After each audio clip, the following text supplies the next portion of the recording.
MSP swap FC3S RX7. So we had the old motor.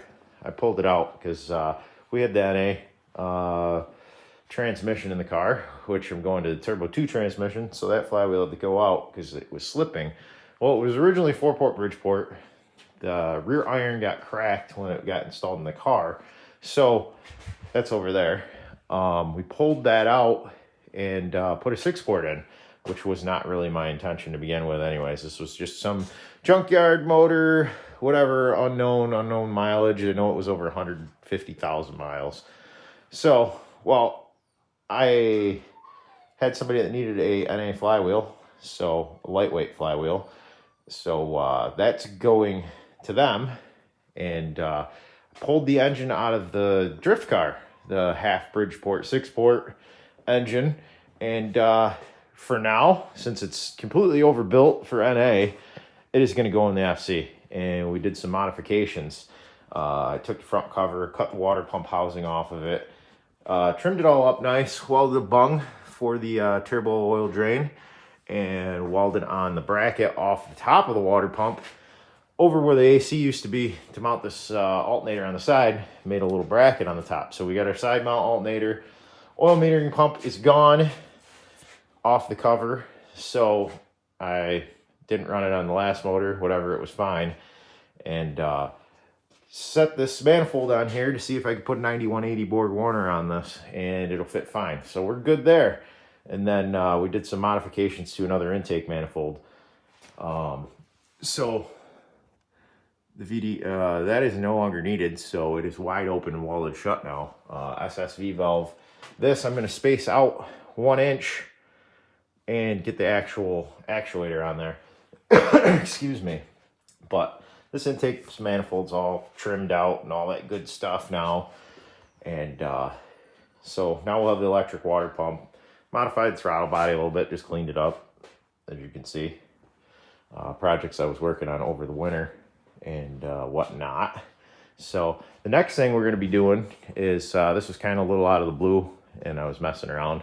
I'm going to make a quick, simple coil on plug bracket here, just to simplify, clean up the setup a little bit. I had the coil sitting on top of the engine.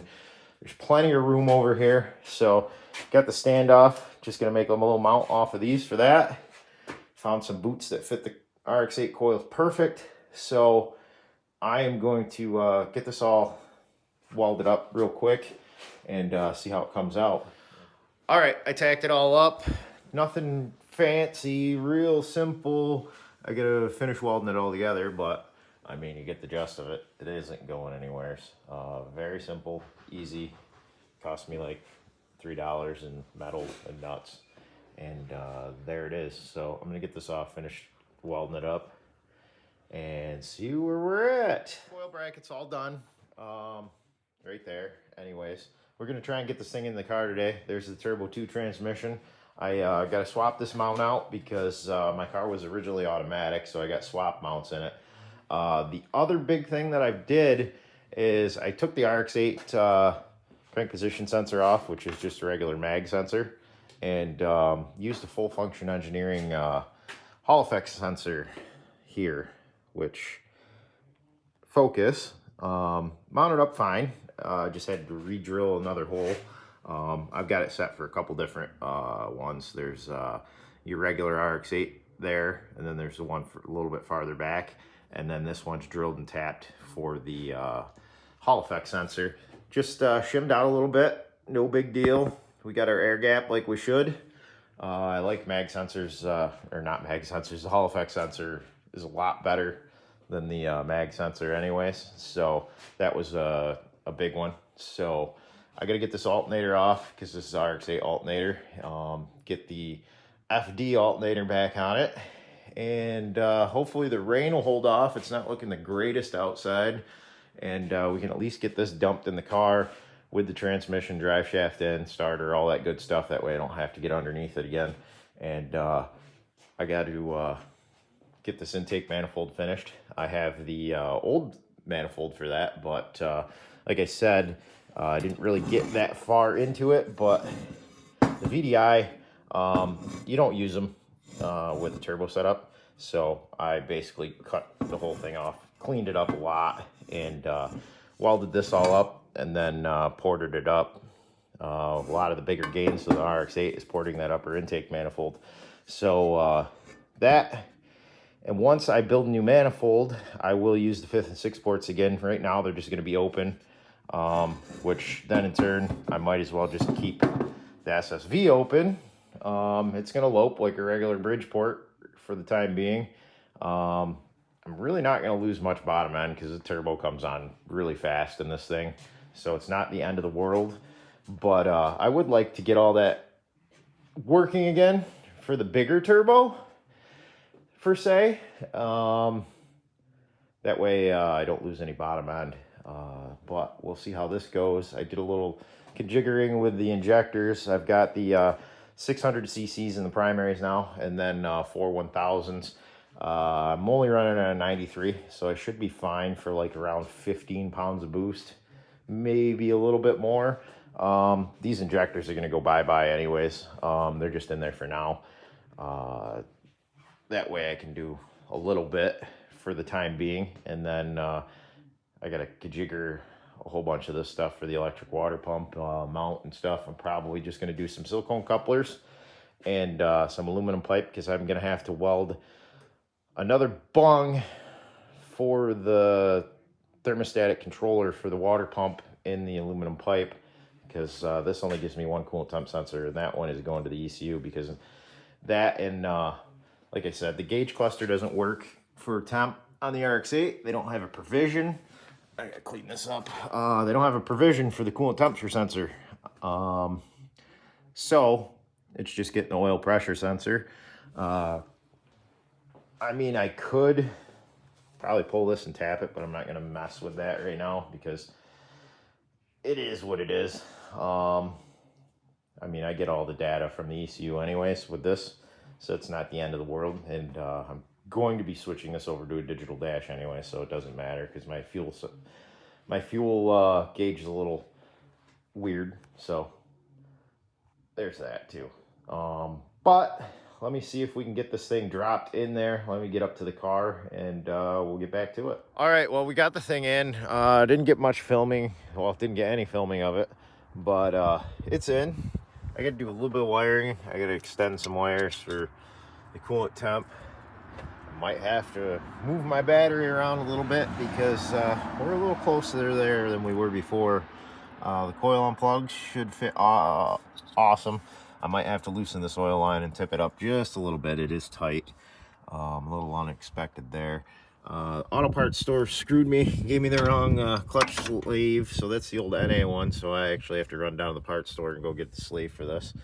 Threw the old intake manifold on last night as it started getting dark, and it was gonna rain, so I got the new one all done, ready to go on. Still waiting on the turbo to come in, and then I gotta figure out some plumbing here, so probably just going to do a little coupler, come over and in, and then whatever. So it shouldn't be anything crazy, but yeah, this thing's dirty from sitting all winter and stuff. But yeah, everything looks so far so good, other than the fact that I do, well, we just set it in here quick. Let's see, with the one-handed deal here.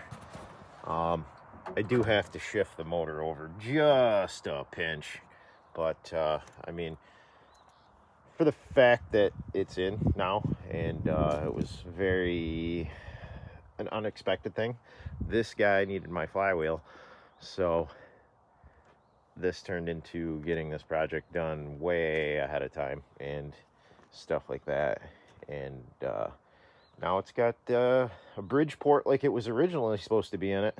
So let me get down to the parts store. I got to take the core back, get that slave cylinder so I can have a clutch, and then do a little bit of wiring, get the other intake manifold on, all that, and basically just to only have the turbo and the exhaust to do.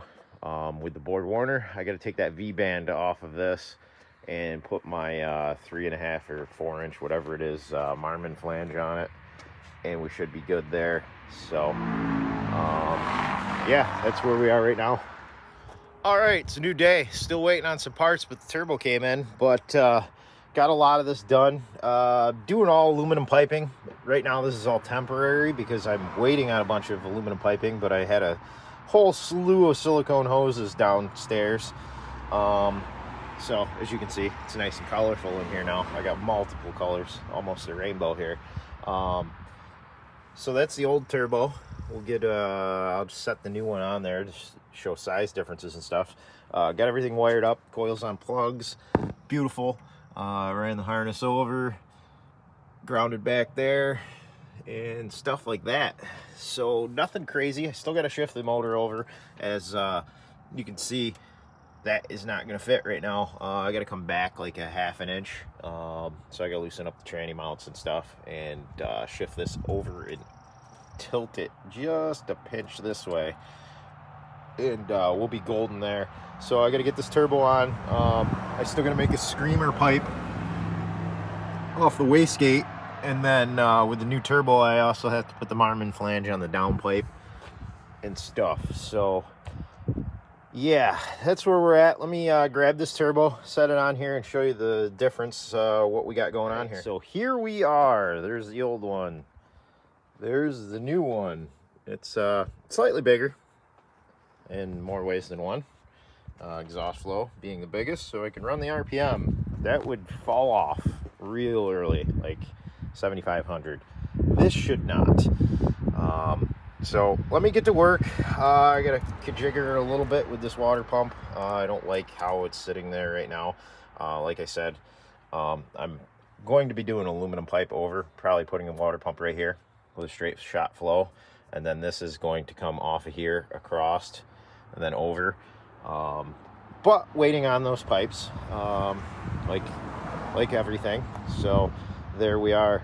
Let me get to work on this and get this thing together so we can get this, hopefully try and get this thing running today. Depends. I got a lot going on, so we'll see how far we get.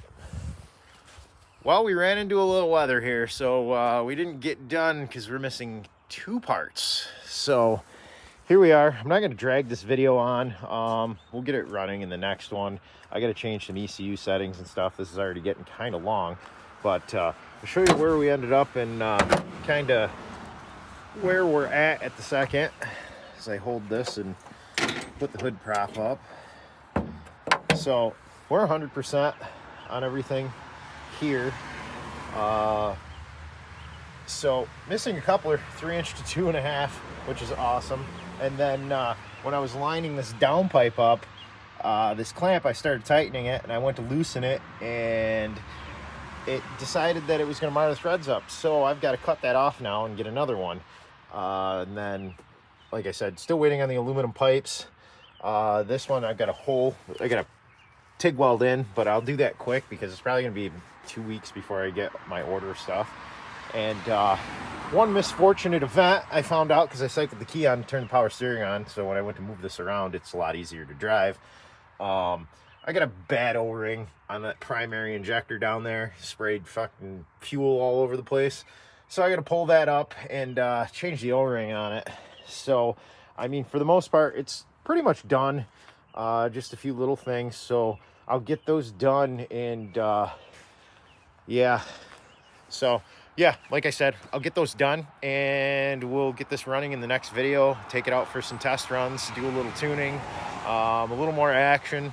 Lacked a lot of that last year and whatnot, but I don't want to drag this video on. So you guys like and subscribe, make some comments, whatever, I'll reply, and see you in the next one.